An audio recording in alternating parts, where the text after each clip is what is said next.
안녕하세요. 리서치 헬퍼 박 대표입니다. 자, 오늘은 이 청년 창업 사관학교 요 사업계에서 쓰는 거는 이미 다들 하고 계실 것 같아서 가장 어려운 부분 그게 무엇일까라고 생각해 봤는데, 일단 사업비 짜는 게 사실 좀 어렵다라고 얘기를 많이 하고 그거에 대한 질문을 되게 많이 하시거든요. 그래서 이 사업비를 어떻게 책정하는지, 그 다음에 어떤 금액으로 책정해야 적당한지, 그 다음에 얼마를 작성해야 되는지 요거에 대해서 한번 알아보도록 하겠습니다. 이 자금 소요 및 조달 계획에 우리가 사업비를 작성할 텐데, 저 같은 경우에 소요 자금 쪽, 그 다음에 조달 방안, 이 두 가지를 꼭 작성해 주라고 합니다. 왜 이 비용이 소요되는지, 소요 자금에 대해서 좀 작성을 해주고, 뭐 예를 들면 시제품 개발, 아니면 뭐 인건비, 그 다음에 이런 부분들이 돈이 필요하다. 그러면 이 돈 어디서 충당할 거냐 하는 부분을 이제 조달 방안에 적어 줄 거예요. 이 조달 방안에는 정부 지원금, 이 청년창업자관학교에 정부 지원금을 얘기할 수도 있는 거고, 그 외에 상품을 판매하고 남은 영업이익을 작성할 수도 있는 거고, 또는 외부로부터 투자를 받거나 아니면 자기가 들고 있는 자본을 투자하는 것도 하나의 방법이 될 수 있습니다. 그래서 이런 전체적인 소요 자금과 조달 방안에 대해서 적어주는 것들을 저는 추천하고 있어요. 그 다음에 사업비 어떻게 잘 거냐? 정부 지원금을 총 사업비에 정부 지원금은 최대 70%를 넘길 수 없습니다. 자, 이 얘기는 뭐냐면 우리 가이드 예시에 나와 있는 것처럼 그냥 우리 7천만 원 지원 받겠다라고 적으셔도 돼요. 1억 원 기준으로 적는 부분인 거고, 우리가 최대한으로 신청할 수 있는 금액은 일단 정부 지원금 최대 1억까지 적을 수 있는데, 우리가 계산을 좀 편하게 하기 위해서 9,800만 원 이렇게 하면 70%가 됩니다. 자, 현금 10%이 최대로 이제 잡았을 때 최소죠. 최소로 잡았을 때 1,400만 원 정도 되고, 현물은 2,800만 원 잡으시면 7대 1대 2 이렇게 해가지고 총 100%의 구성을 만들 수 있습니다. 그래서 어쨌든 감액이 되거나 아니면 우리가 정말 좋은 아이템을 썼을 때 최대 금액으로 받기 위해서 이렇게 정부 지원금 필요한 만큼 적어주시면 되겠어요. 그 다음에 인건비는 경력에 따라서 인건비 산출하는 게 조금 다릅니다. 이 부분들 이 표 참고하셔가지고 이 현물 인건비를 얼마 책정해야 되는지 한번 봐주시면 좋을 것 같아요. 그래서 대표자 급여에 이게 330만 원인지 275만 원인지 이런 것들을 확인을 해서 내가 해당하는 부분을 이 현물 비용만큼으로 상기시켜 주시면 됩니다. 개월수는 우리가 이제 시작하는 시점으로부터 11월까지 계산하시면 되기 때문에 그 과정들, 요 금액들을 산정을 잘 하셔가지고 개월수 오류가 안 생기게 진행하시면 됩니다. 세부 사업비 부분인데요. 이거는 사실 좀 제가 임의로 작성한 거라서 정말 참고, 그러니까 그냥 가이드 정도로만 이용해 주시면 되고, 실제 필요한 부분, 그 다음에 견적을 직접 받아보고 진행하는 것들을 추천드립니다. 자, 우리가 이제 사업비로 적을 수 있는 항목들에 대해서 좀 볼 텐데요. 이 기자재를 구입할 수 있어요. 사업 활동을 하기 위해서 노트북이라든가, 그 다음에 이 프린트, 그 다음에 소프트웨어, 이런 것들 구매할 수 있습니다. 그래서 이런 거 구매할 때는 네이버 또는 다나와 등을 참고해서 가격을 사전에 확인하고 그 금액보다 조금 더 더한 금액, 왜냐하면 이 변동이 생길 수 있기 때문에요. 그 금액보다 1.1배 정도 조금 더 더한 금액을 일단 정리를 해 놓는 거죠. 자, 우리가 유의해야 될 거, 부가세는 포함하지 않고 공급가액 기준으로만 계산됩니다. 자, 근데 우리가 뭐 노트북을 구매하거나 프린트 구매하거나 이런 것들은 전부 다 부가세 포함된 금액으로 계산되죠. 이런 것들이 좀 차이가 있다는 거 잘 유의하고 우리 이 사업비 짜주시면 돼요. 그 다음에 우리가 이 노트북이나 이런 것들을 구매할 때 최대 400만 원까지 구매가 가능합니다. 그런데 인건비를 지원받는 우리 신규 인력을 채용해서 이 사업비로 인건비를 지급하게 되면 이 직원에 대한 이 기자재를 추가적으로 구입할 수 있게 돼 있어요. 그래서 뭐 한 사람 더 채용하면 400만 원 플러스 200만 원, 그래서 600만 원치 기자재를 구매할 수 있습니다. 필요에 의해서 구매하는 겁니다. 필요하지 않는데 이 기자재를 구매하시거나 그러면 안 돼요. 그 다음에 벤치마킹 제품, 우리 제품과 유사한 제품들, 그 제품을 분해해보거나 분석하기 위해서 벤치마킹 제품을 구매할 수 있습니다. 즉, 경쟁사 제품, 완제품을 우리는 구매할 수 있다는 거죠. 100만원짜리건, 200만원짜리건, 10만원짜리건 필요에 의해서 구매할 수 있습니다. 그래서 그 금액 여기에다가 작성해 주시면 됩니다. 자, 그 다음에 이제 우리가 실제 제작하기 위한 이 시제품 제작하는 업체들한테는 사전에 견적받는 게 좋아요. 자, 앱 개발하는 거, 그 다음에 우리가 플랫폼 개발하는 거, 그 다음에 제품 개발하는 거, 이런 것들을 다 외주 줘가지고 제작하게 됩니다.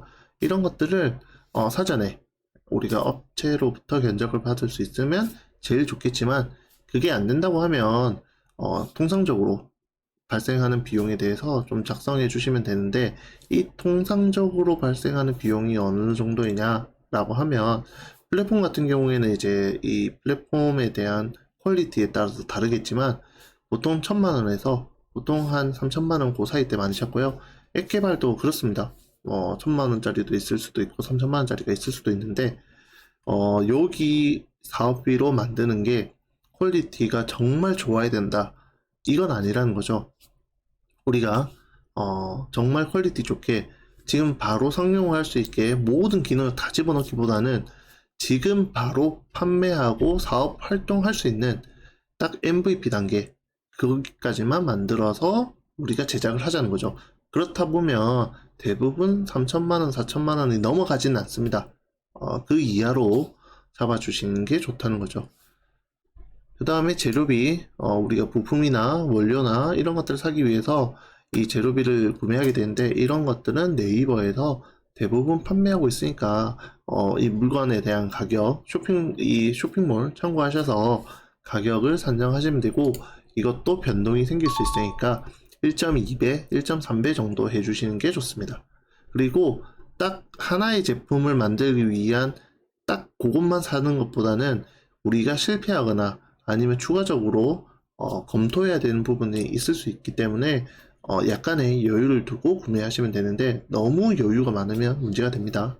인건비는 앞에 얘기했던 대표적인 건비는 현물로 진행을 해야 되기 때문에, 현물에 대한 거는 앞에 사업비 산정 기준을 보시면 될 것 같고, 신규 인력에 대해서는 이 사업비에서 현금으로 지급이 가능합니다. 그래서 신규 인력을 얼마 줄 건지, 월 200만원이면 월 200만원에 대한 개월수 계산해서 금액 적어주시면 됩니다. 자, 지재권 취득비. 지재권 취득은 이것도 참고용으로만 봐주시면 좋을 것 같은데, 특허 출원은 200만원을 넘지는 않을 거예요. 그 다음에 특허 등록까지 받겠다고 하면 보통 400만원 이하로 진행이 되게 될 겁니다. 그래서 이렇게 적어주시면 되고, 상표나 디자인은 보통 한 100만원 이하로 책정이 될 텐데, 이거는 이 특허 사무소마다 조금씩 금액이 다르기 때문에 요것보다 더 나올 수도 있고 적게 나올 수도 있습니다. 그래서 참고용으로 봐주시면 좋을 것 같아요. 그 다음에 이제 전문기관, KTL, KTR 이런 외부 전문기관으로부터 시험 받거나 인정받을 때 금액들이 발생하게 됩니다. 이런 금액들은 조금씩 다르긴 한데, 그냥 참고로 얘기 드리면, KC 인증 받겠다라고 하면 한 150만원 정도 책정을 하시면 충분할 것 같긴 해요.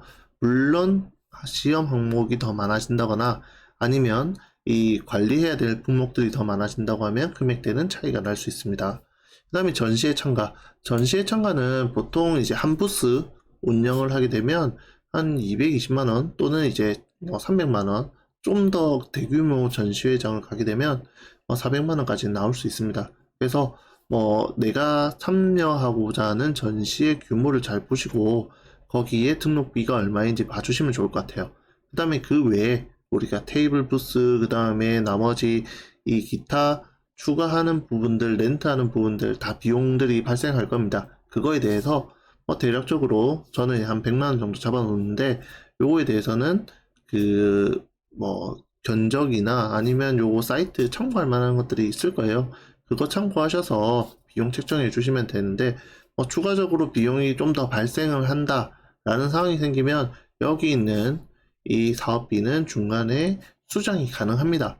임의로 수정하는 게 아니라 이 사업비 수정 변경 요청을 해서 수정할 수 있으니까 지금 여기 작성된 사업비로 최종적으로 끝까지 쓰는 건 아니라는 거 참고해 주시면 좋을 것 같아요. 그 다음에 이제 카탈로그는 보통 한 200만원 이상부터 시작하는데 비싸게 주고 만드는 거는 400만원, 600만원까지 올라갈 수 있어요. 카탈로그를 한 개 만드느냐, 아니면 여러 개 만드느냐, 아니면 페이지가 많냐, 이 디자인 되는 양에 따라서 다를 겁니다. 여기에 사진 촬영이나 이런 것들 하게 되면 카탈로그 비용이 더 올라갈 수 있어요. 그 다음에 카탈로그 부스는 많이 뽑을 수는 없기 때문에 그래도 우리가 초기 홍보 활동을 하기 위한 최소 부스는 뽑을 수 있기 때문에 제가 볼 때 적정 수량은 한 300에서 500장 정도는 실제 출력을 해도 무방할 것 같은데 요거에 대해서는 실제 진행할 때 전담 교수로부터 확인을 받고 진행하시는 게 좋을 것 같아요. 그 다음에 홍보 영상은 어떻게 만드냐에 따라서 전혀 다릅니다. 실제 모델 섭외한다거나 아니면 장소를 대여한다거나 그 다음에 이름이 있는 사람들을 좀 한다고 하면 금액이 엄청나게 올라갈 수 있습니다. 인포그래픽 이용해 가지고 우리는 홍보 영상을 찍겠다 라고 하면 저렴하게부터 시작할 수 있는데 우리가 크몽이나 프리모아나 이런 곳에서 개인 사업을 하시는 분들한테는 맡기지 않는 것을 추천합니다. 왜냐? 저희가 이거 결과 보고서, 용역 보고서, 그 다음에 그 업체에 대해서 이 사전 조사를 하도록 되어 있는데 가급적이면 우리가 등록된 기업을 통해서 이 제작하는 것들을 추천드려요. 홈페이지 만드는 것도 200만원짜리도 있고 100만원짜리도 있을 수 있습니다.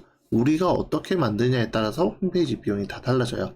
그래서 디자인을 많이 넣거나 아니면 3D 모델링을 넣거나 하는 거에 따라서 금액은 달라질 수 있습니다. 그래서 저는 대략적으로 한 300만원 이상 책정을 많이 하는 편이고, 쇼핑몰 같은 경우에는 이제 피지사 연동부터 시작해가지고 할 게 좀 많아져요. 그래서 업체에서 보통 부르는 게 600만원 이상부터 부를 수도 있습니다. 물론 저희 싸게 하면 200만원짜리 쇼핑몰도 나오긴 합니다만 퀄리티가 다 다르겠죠. 그래서 내가 원하는 좀 퀄리티를 맞추기 위해서 비용을 더 쓰거나 아니면 줄이거나 할 수 있는 부분들이 있을 거예요. 그 다음에 광고비, SNS 광고, 인플루언서 광고 하겠다라고 하면 온라인 광고 이제 대행 업체에다가 맡길 수 있습니다. 보통 이제 저렴하게 하면 200만원부터 시작하는 걸로 알고 있는데 많게는 500만원, 600만원 이런 식으로도 비용 책정이 가능하죠. 그 다음에 조사, 우리가 이제 소비자 반응 전문기관, 리서치 전문기관에다가 이제 의뢰해가지고 이런 것들 한번 확인해 주세요라고 이제 맡기는 경우, 그럴 때도 비용 책정이 가능한데 보통 한 300만원 이상부터 많게는 우리가 요구하는 거에 따라서 금액이 다 달라집니다. 그래서 이런 부분들로 예산을 책정할 수 있을 것 같고, 그 다음에 회계 처리비 30만원은 기본적으로 의무적으로 책정한다고 생각하고 진행해 주시면 될 것 같아요. 그 다음에 여기서는 이제 경영 활동비라는 게 있는데, 경영 활동비는 우리가 사무용품이나 아니면 이제 개인적으로 쓰는 돈들이 있을 겁니다. 활동하면서 그때 쓰는 돈을 이렇게 보조를 해주게 돼 있어요. 그 돈이 이제 입소형, 그러니까 우리가 출퇴근 관리가 되는 입소형은 매월 60만원씩 책정이 가능하고, 준입소형, 그러니까 우리가 일주일에 한 번 출석 체크하는 준입소형은 일단 월에 30만원까지 책정이 가능합니다. 그래서 이 돈은 어떻게 쓰느냐, 이 카드가 발급될 거예요. 그 카드를 가지고 우리는 쓰고 나중에 이만큼 썼다라고 비용 청구를 하게 됩니다. 그래서 사업비를 짜는 것들이 생각보다 처음 해보시는 분들은 생각보다 어려울 텐데, 예비 창업 패키지도 이런 형태로 구성을 하면 됩니다. 그래서 안에 세부적인 규정이나 이런 것들은 나중에 실제 선정이 되고 협약할 때 다시 한 번 더 안내를 해 주겠지만, 대략적으로 이 정도 수준에서 책정을 해놔도 무방할 것 같아서 참고용으로 제가 이제 얘기를 드리는 거니까, 이게 이제 꼭 이렇게 해야 된다 또는 이렇게 정해진 거다 라는 거는 아니라는 사실에 대해서 설명을 드리고 싶습니다. 이상으로 사업비 짜는 거에 대해서 설명을 드렸는데요. 물론 사업비를 한번 설정해 보신 분들은 잘 하실 거예요. 그 다음에 내가 뭘 개발하겠다라고 사전에 준비하신 분들은 잘 하실 겁니다. 그런데 지금 이제 공고 보고 정창사 준비하시는 분들은 이 사업비 짜는 부분이 어려울 수 있기 때문에 어느 정도 가이드를 드리고자 이런 내용들을 한번 준비해 봤습니다. 이상으로 리서치 헬퍼 박 대표였습니다.